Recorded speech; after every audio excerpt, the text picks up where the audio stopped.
Bismillahirrahmanirrahim. Assalamualaikum warahmatullahi wabarakatuh. Alhamdulillahirabbil alamin. Alhamdulillahilladzi ahyana ba'dama amatana wa ilaihin nusyur. Allahumma bika asbahna wa bika amsayna wa bika nahya wa bika namut wa ilaikan nusyur. Asbahna ala kitab Islam wa kalimat al-ikhlas wa ala nabiyina Muhammadin sallallahu alaihi wasallam wa ala millati abina Ibrahim hanifan wa ma kana minal musyrikin.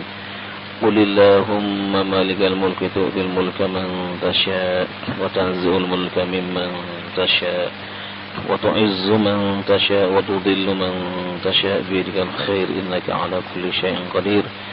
Tulijul laila fil nahari wa tulijul nahara fil laili wa tukhrijul hayya minal mayyiti wa tukhrijul mayyita minal hayy wa tarzuqu man tasha'u bighairi hisab. Allahumma inna nas'aluka ilman nafi'an wa rizqan tayyiban wa 'amalan mutaqabbala.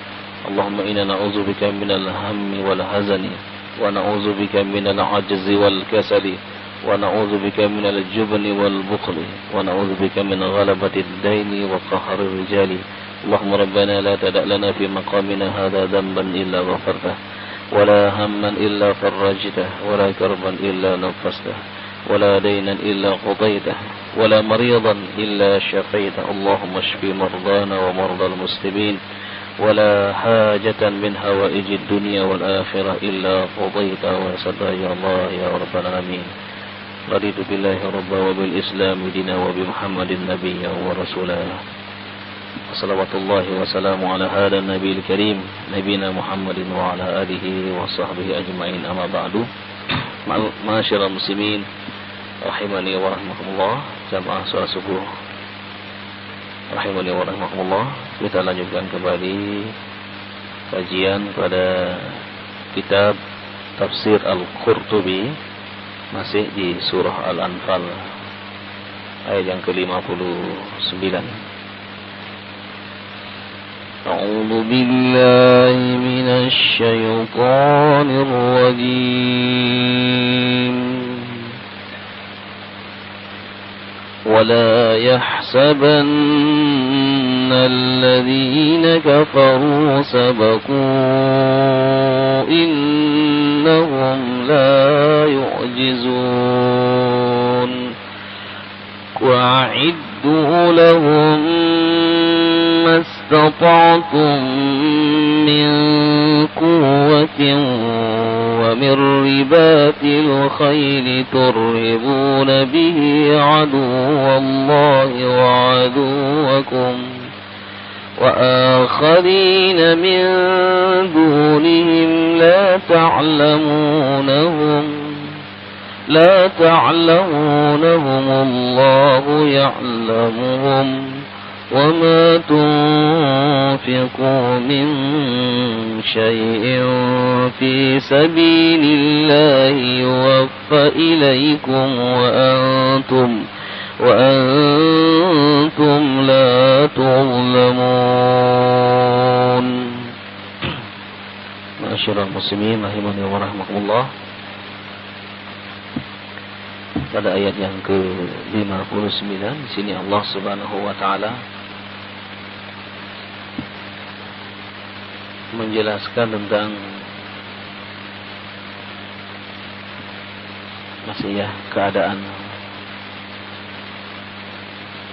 keadaan orang-orang yang senantiasa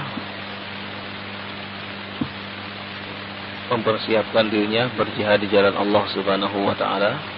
Demikian juga mereka-mereka yang jahadu ayatillah, yaitu mereka yang mengingkari tentang tanda-tanda kekuasaan Allah. Wala yahsabanna alladhina kafaru wala yadhunnunna alladhina jahadu ayatillah annahum fatu wa najaw wa anna Allah la yaqdiru alaihim. Jangan mereka menyangka bahwa orang-orang kafir itu yang mengingkari ayat-ayat Allah Subhanahu wa taala ini, mereka akan berhasil meloloskan diri dari azab Allah Subhanahu wa taala. Wa anna Allah la yaqdiru alaihim. Innahum lan yuflituna min adzabillah. Sesungguhnya mereka-mereka, jangan disangka bahwa Allah tidak akan mampu berbuat membalas mereka di hari kiamat nanti. Bahkan Allah la yu'jiz. Jadi Allah Subhanahu wa taala tidak akan pernah yu'jiz, lemah. Jadi Allah Subhanahu wa taala ala kulli syai'in qadir. Innahum lan yuflituna min adzabillah. Mereka tidak akan pernah terhindar dari azab Allah Subhanahu wa taala. Ini orang-orang kafir. Di dunia ini mereka masih bisa menghindar. Ini sekali lagi kaitannya ayat ini dengan ayat sebelumnya, itu mereka-mereka yang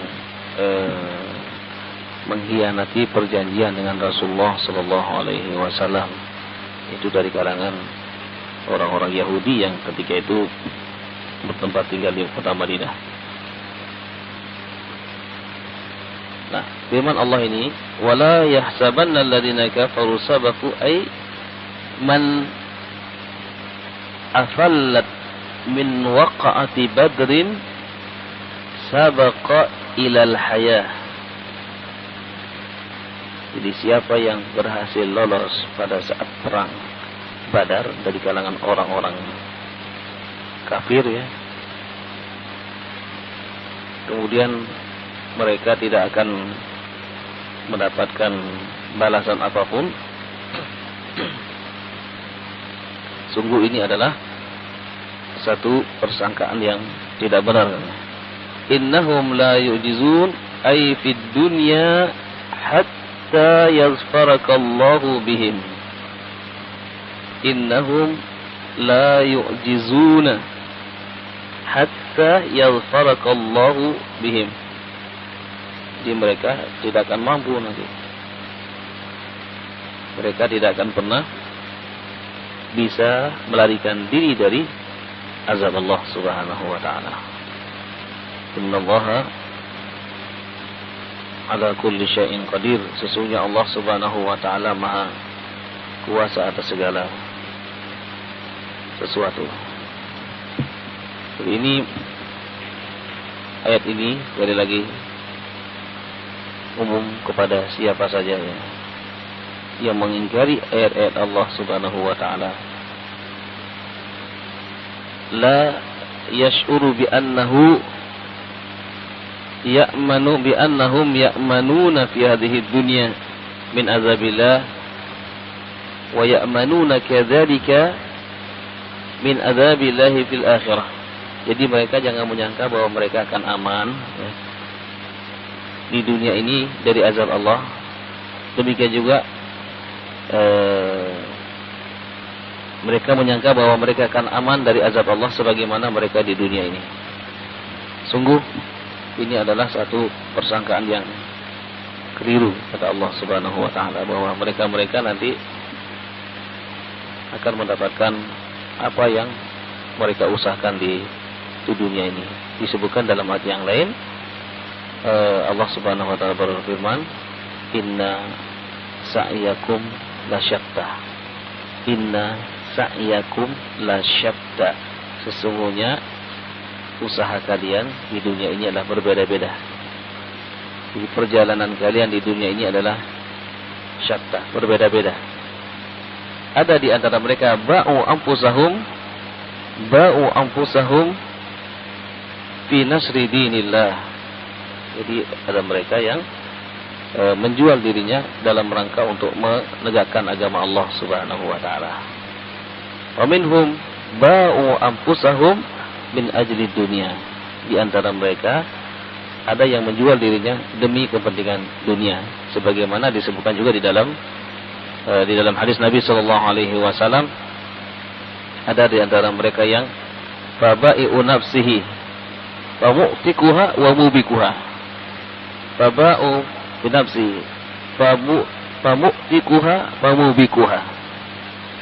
Jadi orang yang keluar dari rumahnya di pagi hari itu tujuannya ada dua. Imma an yabi'u nafsahu lillah. Ada di antara mereka yang menjual dirinya untuk Allah Subhanahu wa taala, yaitu untuk mencari kehidupan akhiratnya.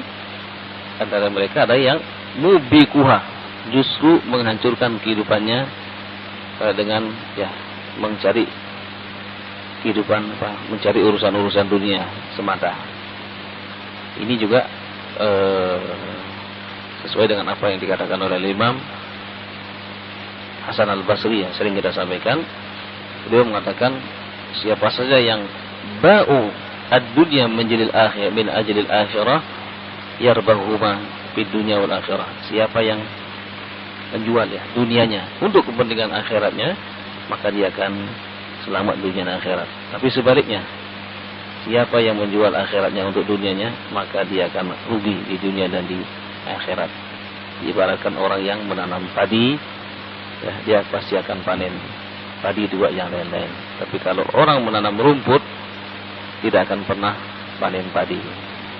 Bi dunyaka li akhiratika tarbahuhuma jami'an wala tabi akhirataka li dunyaka tahsyaruhuma jami'an, katanya.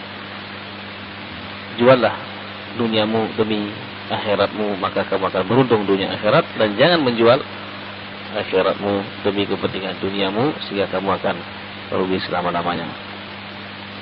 Baik, ikhwatan iman rahimani wa rahimakumullah. Sekali lagi, ayat ini adalah berlaku untuk umum. Siapa saja yang di dunia ini mengingkari azamatillah wa ayati, keagungan Allah dan tanda-tanda kekuasaannya, tidak mau beriman, maka jangan sampai mereka merasa aman bahwa mereka di akhirat tidak akan dimasukkan ke dalam neraka. Banyak ayat-ayat yang sudah sering kita baca itu menjelaskan tentang bagaimana keadaan mereka. Padahal Allah Subhanahu wa taala tidaklah menciptakan mereka illa untuk apa? Untuk mengabdi. Wa man khalaqtul jinna wal insa illa liya'budun.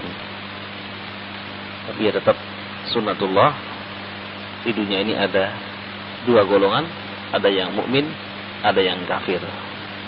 Nah, kemudian ayat yang berikutnya ini ayat i'dad Ayat i'dad li jami'il muslimin wa'iddu lahum. Maka persiapkanlah diri kalian untuk mereka. Mastata'tum, sesuai dengan kemampuan kalian. Min kuwatin, dari kekuatan. Di sini Nabi menafsirkan kuwah ala innal kuwah kuwatur rimah, kekuatan memanah. Karena dulu peralatannya yang terjauh adalah panah dan tombak. Jadi artinya di zaman sekarang ini harus kita persiapkan diri kita untuk membuat saruh. Saruh ini adalah peluru kendali yang bisa ditembakkan dalam jarak jauh. Sekarang yang punya jelajah, peluru penjelajah ini adalah yang tercanggih adalah Iran. Itu bisa beberapa benua, itu menjangkau beberapa benua yang dibeli dari Uni Soviet, kemudian dimodifikasi lagi gitu ya. Tetapi yang tercanggih untuk menjinakkan peluru-peluru kendali ini adalah saudara-saudara kita yang ada di Gaza ya. Mereka berhasil menjinakkan peluru-peluru kendali yang dikirim, yang ditembakkan oleh Israel ke Gaza. Jadi sampai di sana tidak meledak, kemudian dibalikin lagi gitu. Ini luar biasa. Jadi ketika terjadi menyerang dari Gaza, dikirimkan oleh pasukannya Al-Qassam, Izzuddin Al-Qassam. Ini salah satu dari gerakan Islam yang sangat luar biasa, yang mereka tidak akan pernah berhenti berjihad sampai kapanpun. Maka mereka mengatakan, kita akan jadikan Palestina ini kuburan bagi bangsa Israel, bagi orang-orang Yahudi. ketika dicoba ya, peluru-peluru yang dibuat oleh Gaza ya, oleh pasukannya Izzuddin itu ditembak oleh Israel, rontok semua. Israel pun merasa sangat gembira. Nah, ternyata yang ditembak itu adalah kosong ya. Ini luar biasa, sangat luar biasa. Kemudian ketika sudah mulai menipis persiapan Israel, baru dikirimkan peluru kendali yang benar-benar berisi, sehingga mereka pun sangat gempar sekali. Nah, baik, di sini ayat ini sekali lagi perintah Allah Subhanahu wa taala, amarallahu subhanahu wa ta'ala lil mu'minin i'dadil quwwah lil a'da ba'da an akkada taqaddamahu at-taqwa. Ya, jadi Allah Subhanahu wa ta'ala memerintahkan kepada kaum muslimin, kepada kaum mukminin untuk melakukan i'dad, persiapan.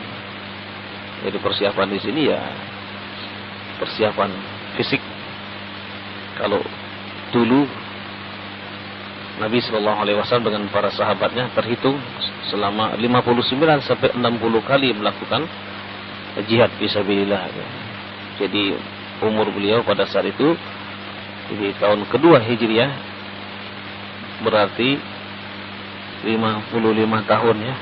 Jadi Rasulullah SAW memulai berjihad ya, baik jihadnya secara defensif maupun ofensif. Jadi defensif sampai pada perang Ahzab masih bertahan. Kemudian setelah perang Ahzab baru kaum muslimin melakukan jihad itu keluar. Ini bukan latihan, tapi benar-benar ya, mereka sudah mengalami sendiri. Nah, oleh karena itu kaum muslimin di zaman sekarang ini ya harus mempersiapkan dengan berbagai macam kekuatan. Dan ini tidak akan ada siapapun yang menghalangi, ini adalah perintah Allah Subhanahu wa taala. Tapi ketakutan yang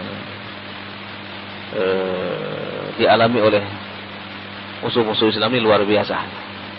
Dengan berbagai macam dalih, dengan berbagai macam tuduhan-tuduhan kepada kaum muslimin yang menjalankan i'dad di sini. Karena semua kaum muslimin harus i'dad, tidak mungkin mereka nanti akan berjihad di jalan Allah tanpa adanya persiapan. Gak mungkin kita berangkat ke sana misalnya ke tempat-tempat konflik kalau kita tak punya latihan. Wajib nih. Jadi wajib bagi kaum muslimin, kalau musuh, kata Imam An-Nawawi, kalau jarum dipergunakan oleh musuh-musuh Islam ini untuk menyerang kaum muslimin, maka kaum muslimin wajib membuat jarum itu karena untuk membalas serangan mereka. Nah, demikian juga kaum muslimin harus benar-benar canggih zaman sekarang ya. Jadi karena ke depan mungkin perang itu nggak nampak ya. Orang-orangnya nggak nampak, tapi semuanya menggunakan teknologi yang canggih ya. Oleh karena itu ya mereka yang punya kemampuan ya kuliahnya di bagian jurusan teknik nuklir dan sekarang sudah ada gitu ya. Sehingga nanti ke depan bisa bermanfaat. Fa inna Allah subhanahu wa ta'ala law sya'a lahazamahum bil kalami wat tafl fi wujuhihim wajabatan min turabin kama fa'ala Rasulullah sallallahu alaihi wasallam. Kalau Allah itu mampu, kalau Allah itu mau dia, kalau Allah itu mau ya sudah. Jadi enggak perlu hamba-hamba Allah ini melakukan hal-hal yang membuat mereka lelah, capek. Tapi ini sunnatullah. Bagaimanapun Allah akan menolong Nabi Muhammad sallallahu alaihi wasallam pada saat beliau keluar dari rumahnya ya. Itu bisa saja. Langsung wahai Muhammad keluar. Tapi di situ ada wasilah. Wasilahnya apa? Nabi mengambil turab, menaburkan ke wajah mereka-mereka yang pada saat itu sudah kumpul ada sekitar 12, karena dari 12 suku, untuk melakukan pembunuhan kepada Nabi Muhammad SAW. Tapi tetap sekecil apapun tetap ada usaha. Kemudian Allah menurunkan ayatnya, waja'alna min baini aydihim saddan wa min khalfihim saddan faghshaynahum wa hum la yubsirun. Sebagaimana juga pernah kita jelaskan bahwa Allah sangat mampu sekali menjatuhkan kurma ya, yang pada saat Maryam akan melahirkan Nabi Isa alaihissalam yang berada di bawah pohon kurma pada saat itu. Jadi mungkin bisa, tetapi Allah tetap ingin melihat usahanya Maryam. Wa khudzi ilaiki bi jiz'in nakhlati tusaqit 'alaihi rutaban jadi. Ada usaha. Demikian juga Allah Subhanahu wa taala menolong Nabi Musa alaihissalam. Bisa saja Allah perintahkan, wahai laut, terbelahlah. Tapi di situ ada wasilah. Kemudian Allah mengatakan, pukulkanlah tongkatmu. Pukulkanlah tongkatmu ke lautan, maka lautan akan terbelah menjadi dua. Sebagaimana juga dialami oleh Nabi Muhammad sallallahu alaihi wasallam pada saat perjanjian Hudaybiyah ini luar biasa, sangat-sangat luar biasa ketika kaum muslimin sedang berbaiat di atas bi'r, di atas sumur. Nabi sallallahu alaihi wasallam ketika itu menancapkan tongkatnya ya. Kemudian keluarlah air ya, dari jari-jari tangan Rasulullah, kemudian sekitar 1.400 orang. Jadi itu semua bisa minum dari jari-jari tangan Rasulullah sallallahu alaihi wasallam. Ada wasilah, ada air. Jadi ada airnya. Nah, ini tentang Allah ingin melihat usaha-usaha manusia sekecil apapun usaha itu. Karena disebutkan di dalam ayat yang lain ya. Faquli amalu fasayarallahu amalakum wa rasuluhu wal mu'minun. Maka beramallah kalian. Berusaha dulu. Allah akan melihat sejauh mana usaha kita. Demikian juga Allah akan melihat, Rasulnya akan melihat, demikian juga orang-orang mukmin. Tidak mungkin kaum muslimin akan meraih sebuah kemenangan tanpa adanya i'dad. Nah, ini i'dad ini ya. Jadi adanya persiapan. Apa persiapannya? Min ribatil khayli. Ya, untuk menunggang kuda. Ya, sekarang mungkin apa yang paling canggih? Dan kaum muslimin harus menguasai teknologi bagaimana dia bisa mengoperasikan pesawat tempur, jadi yang canggih. Karena kalau kuda sudah ketinggalan ya, mungkin ada di daerah-daerah tertentu memang harus benar-benar kita berlatih. Kalau orang sudah menggunakan senjata laras panjang ya, pistol ya, ya kita gunakan juga. Tidak hanya menggunakan pedang, kita punya semangat dari jauh kita Allah, teriak-teriak Allahu Akbar, dari jauh sudah didor duluan. Ketembak duluan. Nah, ini ayat ini luar biasa. Jadi ayat Al-Qur'anul Karim itu diterapkan di seluruh zaman, di seluruh masa itu adalah cocok gitu ya. Ya, sebagaimana kata Imam Nawawi, kalau musuh membuat jarum untuk menyerang kaum muslimin, maka wajib bagi kaum muslimin membuat jarum itu. Demikian juga kalau musuh menyerang kaum muslimin dengan menggunakan peralatan-peralatan canggih, kaum muslimin pun harus memiliki yang seperti itu. Jadi seimbang ya.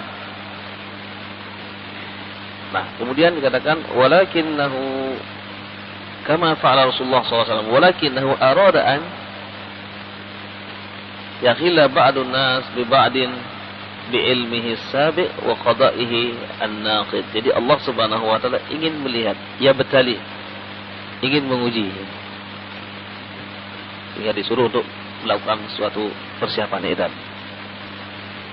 Kalau kita ingin mengembalikan kejayaan kaum muslimin, pangkuan mengembalikan Masjidil Aqsa ke pangkuan kaum muslimin ya, kaum muslimin sekarang ini jangan santai-santai, nggak bisa santai-santai. Jadi nggak mungkin kita bisa santai-santai kemudian Masjidil Aqsa bisa dibalikin lagi. Cordova akan menjadi ibu kota kaum muslimin di Eropa lagi. Itu nggak mungkin kalau dengan berpangku tangan. Jadi harus ada usaha-usaha. Nah, di antaranya di sini adalah ribatul khayli, ya, berlatih untuk menunggang kuda atau peralatan-peralatan yang canggih. Wa kullama ta'addahu li sadiqa min khairin aw li aduwika min syarrin fa huwa dakhilun fi iddatik.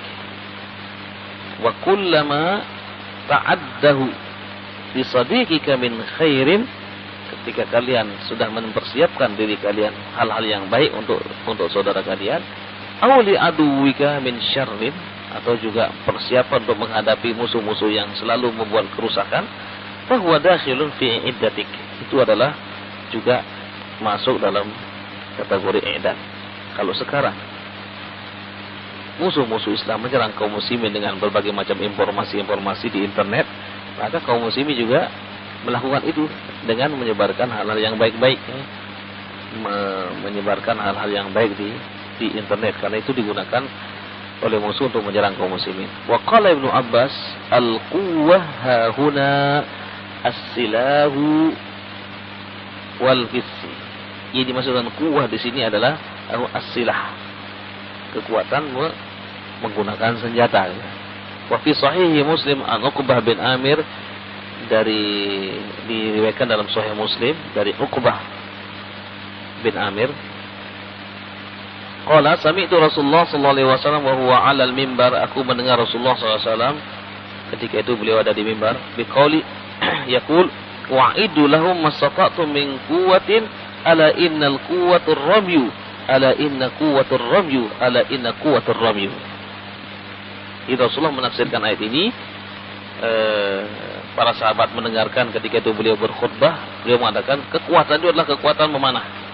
Kekuatan itu adalah kekuatan memanah. Kekuatan itu adalah kekuatan memanah. Karena itulah jangkauannya adalah jauh gitu ya. Ya, sebagaimana disebutkan tadi ya, kalau sekarang kita punya senjata yang jangkauannya jauh, itulah kita disuruh mempersiapkan. Kita disuruh mempersiapkan untuk membuat alat-alat yang canggih, jadi sehingga ketika menghadapi musuh-musuh Allah, maka kaum muslimin bisa menggunakan alat-alat yang canggih.